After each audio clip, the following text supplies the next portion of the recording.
ओम नमः शिवाय। सभी भक्तों को जय श्री राम।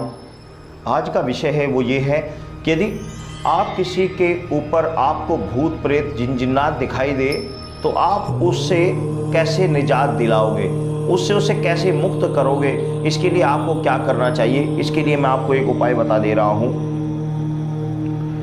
देखो, वैसे तो मैं आपको एक बात बताऊँ, ज़्यादातर भक्ति लाइन पर आगे बढ़ना चाहिए, भगवान की भक्ति करनी चाहिए। तंत्र मंत्र टोने टोट के चक्कर में ना ही पड़े तो अच्छा है। परंतु यदि आपके घर में या आपके आसपास या आपके परिवार में रिश्तेदारी में किसी को भूत बाधा या प्रेत बाधा हो गई है और आप उससे परेशान हैं, तो उसके उपाय के लिए मैं आपको उपाय बता दे रहा हूँ। आप इस उपाय को कीजिए। इस उपाय को करने से आपके जो परिवार में जो पीड़ित है वह ठीक हो जाएगा।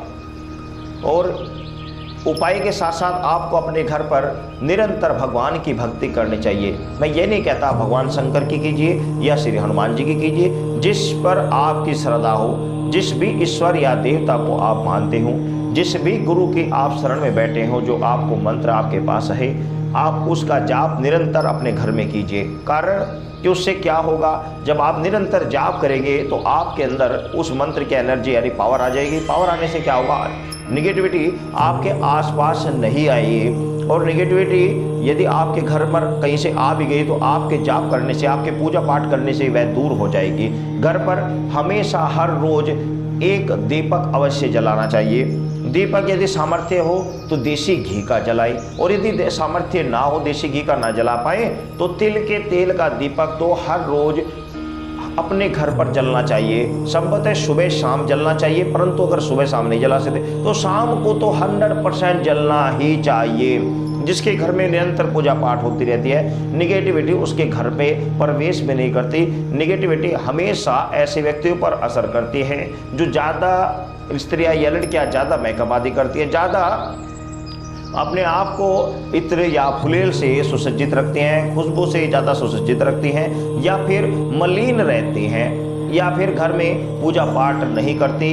ऐसी स्त्रियाँ या ऐसे पुरुषों पर तंत्र मंत्र ज़्यादा प्रभाव करते हैं। यदि व्यक्ति पूजा पाठ करता है, निरंतर ईश्वर का ध्यान करता है, निरंतर ईश्वर का जाप करता है, तो उसके ऊपर ये एनर्जी शीघ्र काम नहीं करती।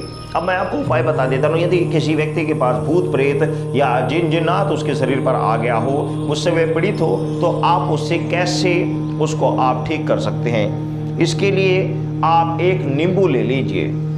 नींबू समझते हैं, नींबू जो नींबू रस निकाला जाता है, एक आप नींबू ले लीजिए और उसके ऊपर से 7 बार घुमाइए। उस नींबू को 7 बार घुमाने से आप अच्छे प्रकार से देख लीजिए। फिर मेरे पास वापस मैसेज आते रहते हैं कि मैं देता रहता हूँ, उनका जवाब देते थक जाता हूँ। वीडियो पूरा देखा करो ताकि समझ में आ जाए।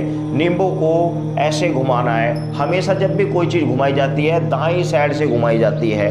दाईं साइड से समझ गए आप, यानी उल्टी दिशा में, जैसे घड़ी की सुई घूमती है ऐसे आप यहाँ से और अपने दाएं हाथ यानी सज्जे हाथ की तरफ से ऐसे 7 बार उसको उतारा कीजिए उस व्यक्ति के ऊपर को जिसके ऊपर भूत या प्रेत या जिन जिन्नात की बाधा है। 7 बार उसको उतारा कीजिए। उसके बाद उसको उसके मस्तिष्क से लगा कर रखिए।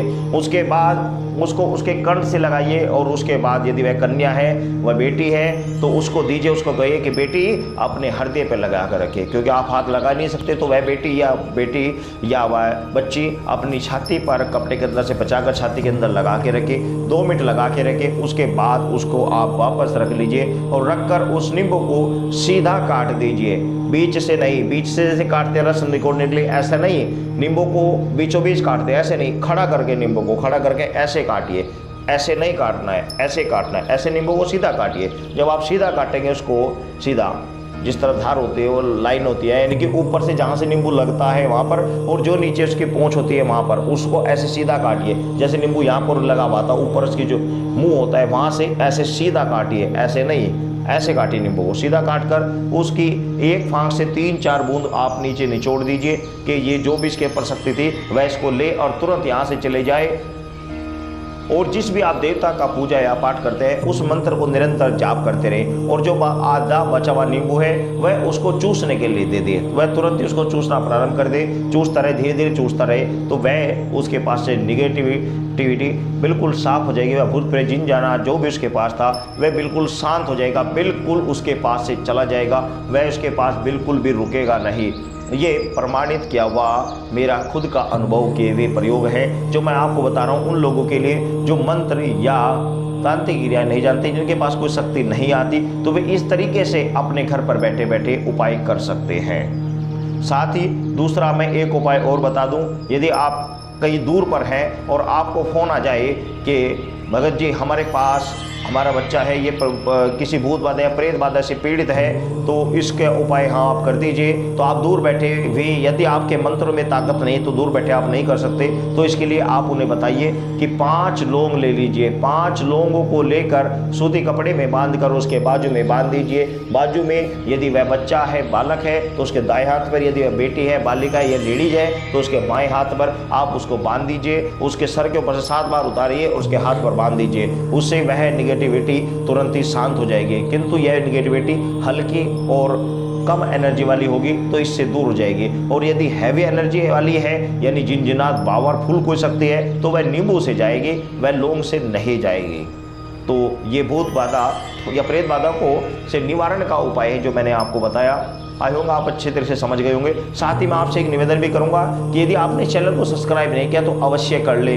कारण कि मैं आपको एक बात बता दूं, मेरा जो इस वीडियो को बनाने का जो उद्देश्य है वह लोगों में भक्ति का बढ़ाने का है, भक्ति लाइन पर लोगों को लगाना है। अब आप सोचेंगे कि झाड़े फूंक की बातें बता रहे हैं, भक्ति लाइन पर कैसे लगेंगे। देखो, कोई भी जरिया होता है, किसी भी भक्ति या पूजा पाठ किसी भी कार्य में लगने के लिए कोई ना कोई नींव बनती है, कोई ना कोई अंकुर फूटता है। तो कहीं ना कहीं हर व्यक्ति का, ऐसा नहीं कि मैं भक्ति से संबंधित बातें नहीं बताता, भक्ति से संबंधित समस्त प्रकार की बातें मैं बताता हूँ, जादू टोने का भी बताता हूँ, जो मैंने शक्ति अपराध की उनके बारे में बताता हूँ। किसी ना किसी तरीके से तो भक्ति पर लगिए।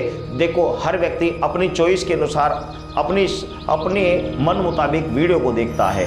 अब आपका मन हो रहा है कि मैं जादू टोने से वीडियो देखूं, तो आप जादू टोने से संबंधित वीडियो देखोगे, आप भक्ति लाइन संबंधी कम वीडियो देखोगे। परंतु यदि आपका मन है कि मैं भक्ति में आगे बढ़ूं, तो आप भक्ति लाइन संबंधी वीडियो देखोगे, जादू टोटके से संबंधित वीडियो कम देखोगे। तो मैं इस तरह से वीडियो बनाता हूँ, ताकि इस तरह से कोशिश करता हूँ ताकि आप हर तरह से जो भक्ति लाइन से आगे बढ़ रहे हैं वो भी, और जो तंत्र मंत्र से बढ़ रहे हैं वो भी, क्योंकि मेरे पास दोनों तरह से, मैं पहले भक्ति लाइन पर ही आगे बढ़ा था, कुछ समय बाद इन शक्तियों का प्रवेश आना प्रारंभ हो गया, जिसके कारण मुझे दोनों रूप से, दोनों तरीके से भक्तों को गाइड करना होता है ताकि भक्त लोग भक्ति पर आगे बढ़ सके। साथ ही मैं आपको सब्सक्राइब करने के लिए इसलिए भी कह रहा हूं कि मेरा मकसद जो है वो इस मंदिर की सेवा करना होता है। इस मंदिर का जो खर्च होता है वो होता है, ये गांव का मंदिर है, यहाँ पर कोई विशेष पैसा नहीं आता। मैं आपको बताऊँ, ये गल्ला रखा हुआ है, अगर इसका आप खोल कर देखेंगे तो पूरे साल में 500-700 रुपये से ऊपर नहीं आ सकते। पूरे साल के अंदर मंदिर का खर्चा भी होता है, ये सारा सामान भी लगता है, तो ये सब कुछ अपनी जेब से करते हैं। तो इस चैनल को बनाने का मुख्य उद्देश्य भी यही था, ताकि यदि इससे कोई अर्निंग होने लगे तो इसका कार्य निरंतर चलता रहेगा। इस चैनल को बनाने का एक मेन उद्देश्य मेरा यही था। इसलिए आपसे निवेदन है कि इस चैनल को सब्सक्राइब अवश्य कर लें। सभी भक्तों को जय श्री राम।